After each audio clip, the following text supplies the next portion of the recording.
Hey there, welcome back. Today, I'm going to talk about a upcoming major home renovation that we've got going on. I've hired the Amish to come in and build a screen porch and deck. So behind me is where the former deck was. It was a very nice deck, but wasn't big enough for us. We have a lot of bugs coming off the pond out here, and we just wanted to create a space that extended the cabin from the inside to the outside and give us a lot more space to enjoy the evenings here. We've got the beautiful view with the pond, but the mosquitoes usually run us back in the house before, we've got enough time to really enjoy it. So it's a little bit of a tough terrain over here. We've got this drop off to the pond, and I also had somebody come in and drop 4 trees. So today's video, we're going to focus on cutting up these trees. There's 4 decent size maples, anywhere from, looks like probably about an 8 to 10 inch diameter tree up to probably an 18-inch diameter tree. And I just had them drop them up the back of the house here. So what we're going to do today is get the H24 out with the what is it, House of Contractors chipper that I bought a while back. So we're going to limb this thing up, cut that up, and then ideally I should have a couple saw logs as well that eventually I'll get on the mill. Let's go take a look at what we've got here, and I'll just kind of give you a view of what's going on here. So this is our 4-acre pond. If you haven't seen it before, I've got a number of pond maintenance videos, but it stretches way out back around the corner here. And then let's see here. That's the smallest of the trees that we cut out.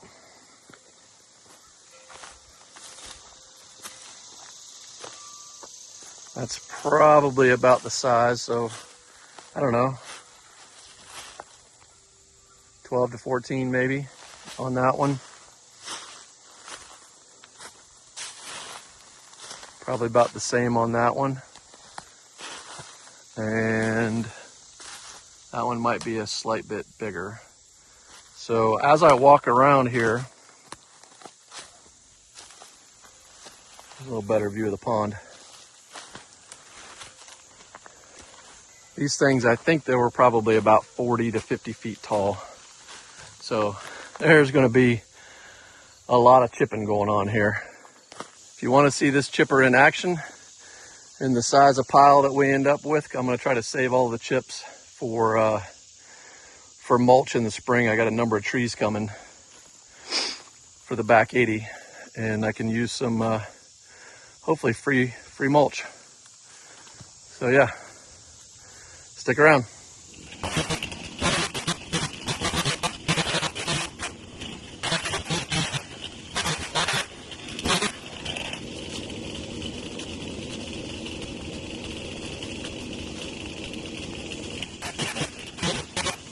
Alright, so it's going to take a while to cut through that. What I'm doing right now is just trying to get a path to where I can carry stuff up to the chipper. But more likely what I think I'm going to do is cut an opening, get all this stuff out of the way, and then back down further.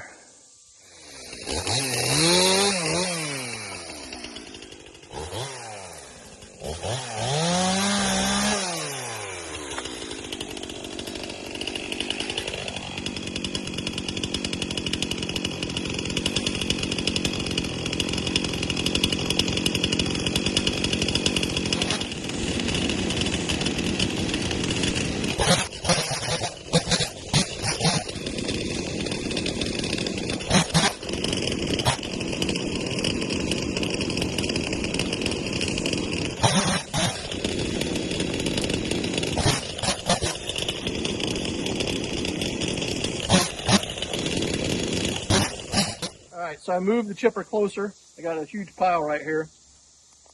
Half-hour cutting going on already. And here's a couple obvious tips, I guess I'll say, but it doesn't always compute when you're in the field doing the work.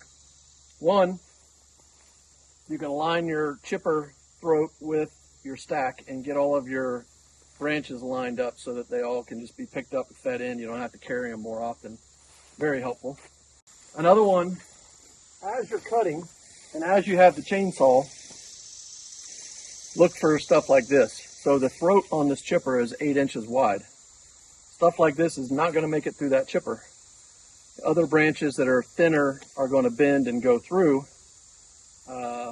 But as you're in there cutting limbs off the treetops, it's less obvious as you're doing it because you're just trying to get stuff cut. So I'll likely be throwing pieces off to the side and then come back and hit them all with the chainsaw at once because you don't want to get them stuck in there. This one does have a hydraulic reverse, which is helpful, but I'm just hoping to keep the thing feeding nonstop.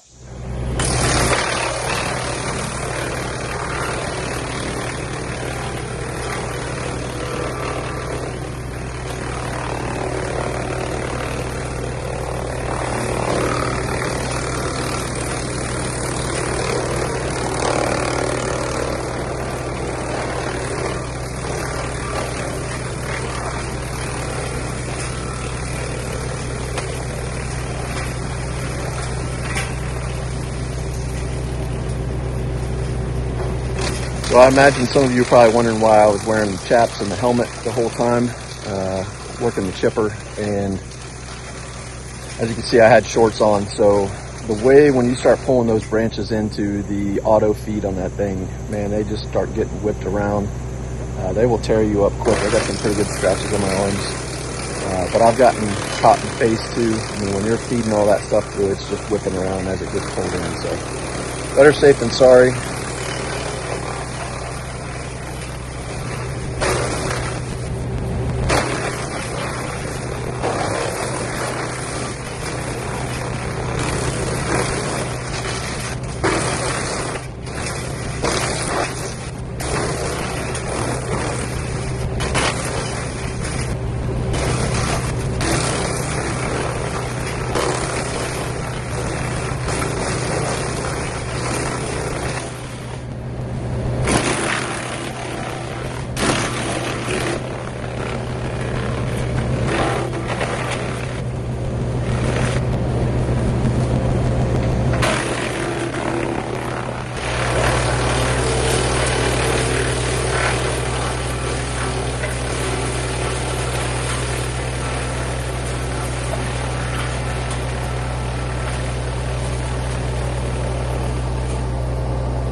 I think that took about 15-20 minutes.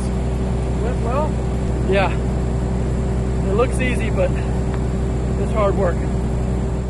So hard to tell, but I just did another half hour of chainsawing. There's a big opening here.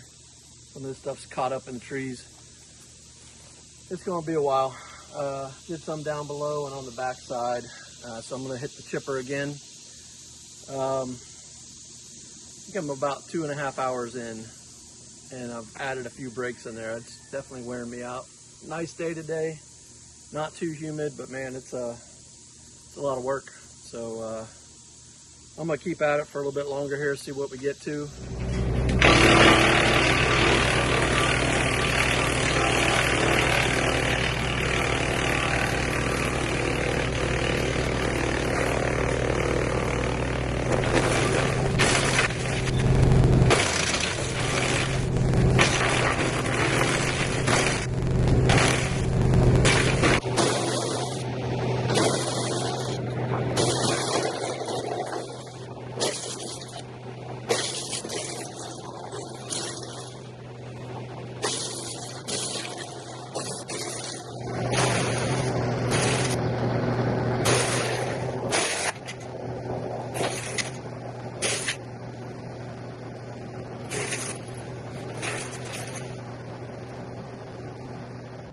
Progress. It's now, I think, 3 hours since I started. Time for a break. This is the bulk of those 3 big trees. And there's just one down there at the end. So, I'm making some progress. Part of the goal here is to get it cut up to where I can drag the logs out just so they're not in the way of the crew for the screen. All right, so it's day 2. I put in a solid 4 hours yesterday. It's a little more humid this morning than it was yesterday. But I need to get this wrapped up to the point where the Amish can get in and get this screen porch started next week. And what I found is I'm not going to have this whole tree processed up. I can, hurts to move today, arms and back. So definitely need a lighter chainsaw for all that limbing work. But let's take a look at what we got done. So we got a pretty sizable pile of chips going there. That'll be good for my mulch. You can see I stopped midway. I was beat. Have amassed a pile of logs, small logs that need to be cut over here, more there, and then let's see with the damage here. So I feel like I made really good progress in 4 hours. That's probably why I'm hurting so bad. The only tree top that's left is that smallest tree that's leaning or coming from the lowest spot over there. So I think what I'm going to do today is focus on, one, chipping the rest of that pile. And then I'm going to cut this tree right below that branch right there and drag it up the hill. This one looks like I need to cut that below that piece there. Also drag it up the hill. That'll leave me with this one down here, which I might wait till last. So I'm thinking I might just drag this whole treetop out. Maybe cut it there, spin it, and take it up the hill. And then I just have a couple logs left. So that's where we're going here. I'm gonna chip that stuff first. Then we got the John Deere waiting up there in the woods. I'm gonna use it to pull the logs out, only because I don't feel like unhooking the chipper from the Solis. I'm pretty sure the Solis would pull it just fine. It's even got a tow hook on the front, but that chipper, the legs are up as high as they'll go, and it doesn't give me much clearance. So I think we'll just use the Deere, come down through that little path right there, pull this stuff out. So do a little bit more chipping, go get my safety gear on, and then we'll get to doing that.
All right.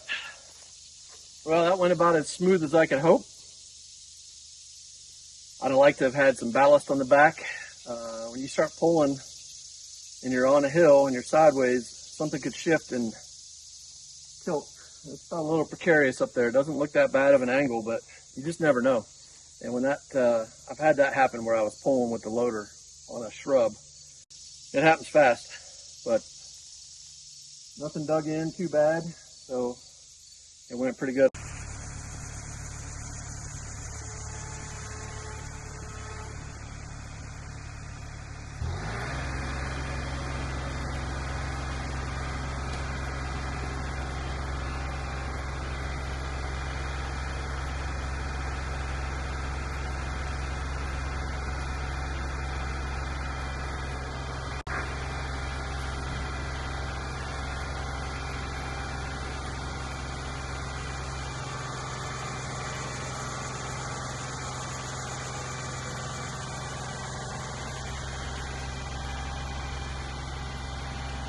All right, so 4 giant maples, well, 3 big ones and a smaller one. Some saw logs. That smallest one's just going to be firewood. And yeah, let's take a look around here. Yeah, the chipper, the house of contractors chipper ate pretty well. That's about a 2.5, 3 foot deep pile, pretty wide. I got firewood here, firewood to cut up here, and a bunch of firewood here. 3 saw logs and another big stick of firewood. And now the Amish can do their work without all that stuff in their way.